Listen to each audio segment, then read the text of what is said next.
कोल्हापुरात शहरात पावसाचा जोर तुलनेनं कमी असतानाही घाटमाथ्यावर सुरू असलेल्या मुसळधार पावसामुळे पंचगंगा नदीनं आज पहिल्यांदाच पात्र ओलांडलंय। राधानगरी धरणातून मोठ्या प्रमाणावर सुरू असलेल्या विसर्गामुळे ही परिस्थिती उद्भवली असून 25 बंधारे सध्या पाण्याखाली गेलेत। राजाराम बंधाऱ्यावर सध्या पाणी पातळी 29 फूट 11 इंच असून ती 30 फुटापर्यंत पोहोचलीय।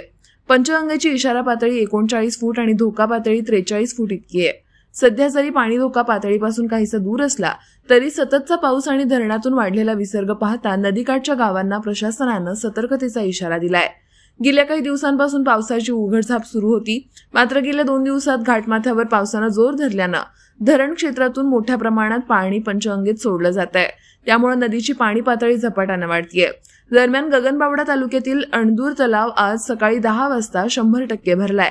यामुळे कुंभी नदीतही पाणी पातळी वाढण्याची शक्यता वर्तवण्यात आली असून नदीकाठच्या गावांनी खबरदारी घ्यावी असं आवाहन प्रशासनानं केलंय।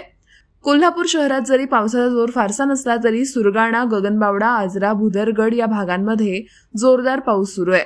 त्यामुळे केवळ पंचगंगा नव्हे तर इतर नद्यांमध्येही पाण्याची पातळी वाढतीये।